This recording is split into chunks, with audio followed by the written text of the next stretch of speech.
Greetings, everyone, or whomever may be viewing this video at this time. I'm basically about to do a re-recording and a re-presentation of my final project that I completed for my cybersecurity bootcamp.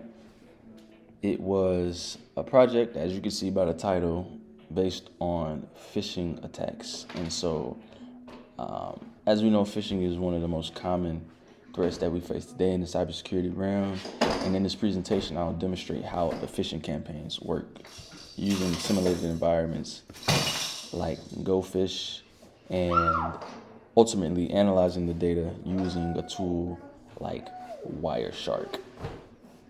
Okay, so let's get into it. So this right here was just a way to engage with my classmates during the presentation. So it was fun, but we'll keep it moving today. Let's check out the agenda. So first we'll get into the objective and the purpose of the project and the research conducted. We'll analyze what a phishing attack is. We'll check out the tools set up in the process, demonstration and data that was captured. We'll check out some mitigations and prevention steps to take once we see that we've received phishing emails. And then lastly, the takeaways and the lessons learned throughout the project. All right, let's check out the objective. The purpose of conducting this project was to shed light on phishing, an attack we encounter and fall for daily, by demonstrating how it can exploit users to capture sensitive data. My goal was to raise awareness, and still is, and provide insights to help us and our families recognize and prevent continuously falling victim to these attacks. In this project, I utilized Let's Defend. I also researched Wireshark and GoPhish. All of these tools assisted me in completing this project. Let's Defend helped me gain insight into phishing attacks, where I was able to simulate scenarios where I analyzed phishing attacks and identify malicious indicators. As we know, Wireshark is used to analyze network traffic during phishing attacks, like sensitive information that was taken and credentials, etc., which we'll see later. And GoPhish is the ultimate tool that you can use to simulate a phishing attack. What is a phishing attack? A phishing attack is a type of attack that usually aims to steal users' personal information, right? And we'll see that most times it can be from attackers or it can be from a simulated phishing attack at our work environments. It's usually a page that seems very convincing, and they'll use phrases like "you want a gift" or "don't miss out on this account," or "if you don't click this link, your account will be deactivated," or "you'll be written up," or "if you don't attend this training," something like that, just to get you. But they're expecting you to follow the detection of phishing attempts to be able to tell if this was phishing or not. Let's check out the tools and the setup and the process. So again, I used GoPhish, which again is used to create and run phishing simulations.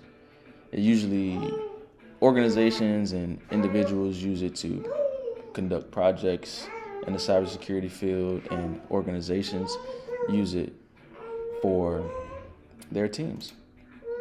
And we checked out Wireshark as well, which is used to capture and analyze network traffic. Hey, mama. Sorry, my daughter's right here, no problem. And lastly, I used the Mac OS terminal to launch and run the GoPhish. All right, so here, this is essentially just screenshots of the process that I took. I won't go through these in depth because we'll see the actual process that I conducted in my demonstration video. So we can just take a look at it. Here, we have the intro page. Sending profile landing page. Here is the email template. This is the launch of the campaign. The campaign received through the victim's email. Analyzing traffic in Wireshark here. Again here. And the success of our phishing simulation. All right. Now let's check out our demonstration.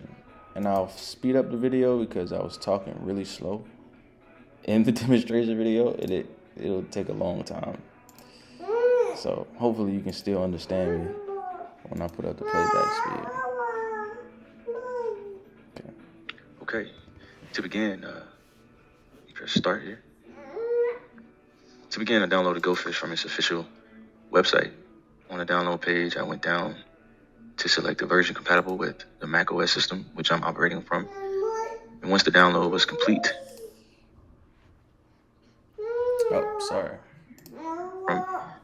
and once the download was complete, I ended up extracting the files into to a folder on my computer. Next, you'll see me trying to get into the terminal. Just give me a second. Once inside my macOS terminal, I navigated to, and for whatever reason, my computer didn't want y'all to see what all was happening within my downloads, which I appreciate it for. But once in the downloads, I navigated to the GoFish folder that you can see here. I unzipped that and I changed directory over into that folder where I've been, as you'll see, ran the ./GoFish.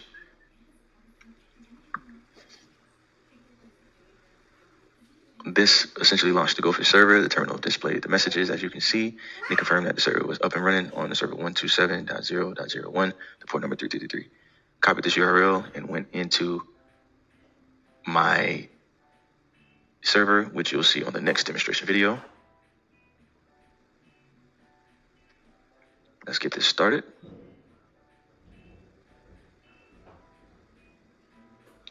Starting here, I began on my sending profiles page. As you can see, I used Gmail's SMTP server. The SMTP, or Simple Mail Transfer Protocol, is used to send emails over the internet. And here you can see where we have the username, password, or you can also see I created a fake Wells Fargo email to coincide with our simulation attack. But in order to log into this, or in order for GoFish to use this profile, you have to give it a password. And Gmail generates an app password instead of using a regular password so that the SMTP can be secure. And I entered those details to verify the connection. Next, I moved on to the landing page.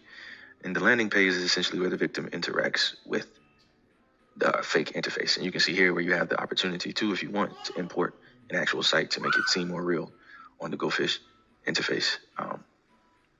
Here, you can see that there's a Wells Fargo HTML. This HTML was created with the help of ChatGPT, a simple HTML creation with just the username and password interface. And as you can see below here, GoFish allows you to capture submitted data and capture passwords as well. And it does this by hosting the fake page on the server and saving the input that the victim provides when they submit it. And we save that. Now we'll move on to the email template. So here, what I did was I imported an actual Wells Fargo email template that I already had. And the email was based off of offering a discount on mortgages. I can't talk, to make it look convincing. And so what I did, as you can see here, is I inserted it into the raw. And this was the output on the actual email. And you can see here, as I said, I imported the raw to this, and that's what it gave me.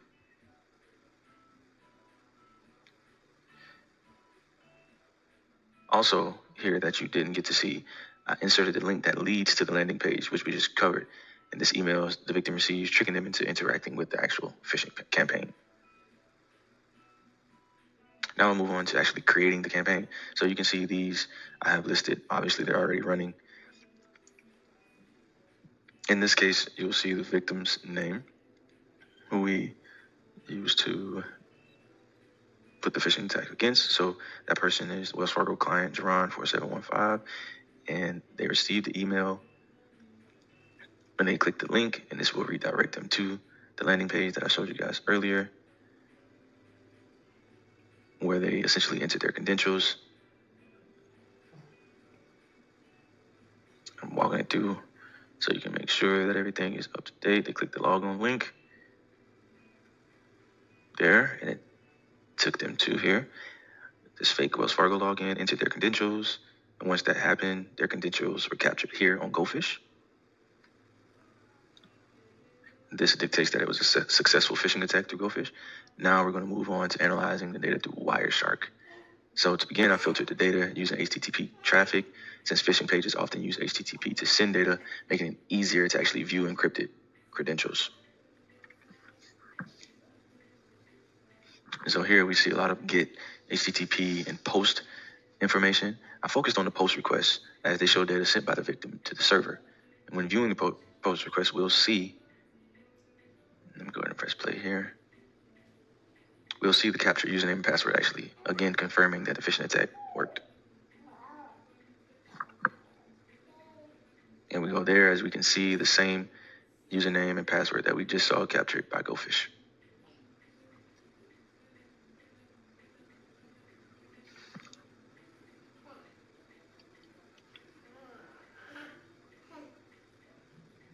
As you can tell, I created this demonstration video before doing the voiceover. Let me take this off the screen. All right, let's go. Okay, so from here, I actually went to analyze TCP traffic. I wanted to analyze the TCP traffic just to provide an understanding of how the communication occurred. In the traffic logs, I observed the three-way handshakes, which establishes a connection between the victim and the server. And this required to send and receive data during the phishing process.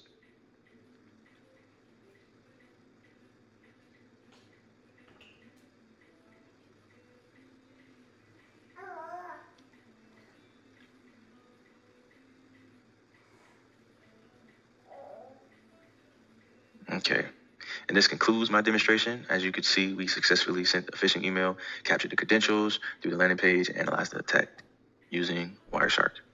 Thank you. Now let's finish the presentation.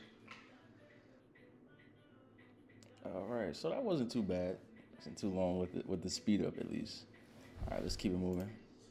So let's check out some mitigations and prevention steps we can take. So here I listed 7 mitigations and preventions that we can take. And so the first one is, you would think it's an obvious one, but I think we all struggle with this, and that's just thinking before you click on something. So avoid clicking on suspicious links in emails or messages. Next is verify the sender. Double check email addresses and email sources to make sure they're legitimate. So if we look at these 2 screenshots I have below, this is what we call an email source. And within the source, you'll be able to see what is called a header as well. So you'll be able to see the date, who it's from, who was the SMTP, the message ID, the subject of the email, all of those things. And so if whatever's listed in this area is foreign, is an anomaly, you don't recognize it, more than likely it's a phishing email. Another way that you can detect this is by hovering over whatever link is in the email that's sent to you, and the URL will appear either at the bottom of your screen somewhere. And if it's leading you to something that's not what that link says, then it's a phishing email. Next is educate yourself and others, as I'm trying to do here. Learn to spot phishing attempts and share this knowledge with your family and colleagues. Secure your network. Use firewalls and antivirus software to block malicious traffic. Look for HTTPS. Ensure websites are secure. All right. So then lastly is report phishing attempts. This is specifically for your employers. So notify your IT team or whatever platform you are using, or whatever platform you received the phishing attempt from. So as we could see, I used Wells Fargo in my simulated phishing attempt. So in that case, I will contact Wells Fargo, let them know, hey, I'm receiving phishing attempts, or I think I'm receiving a phishing attempt that's pretending to be you. Can you check it out?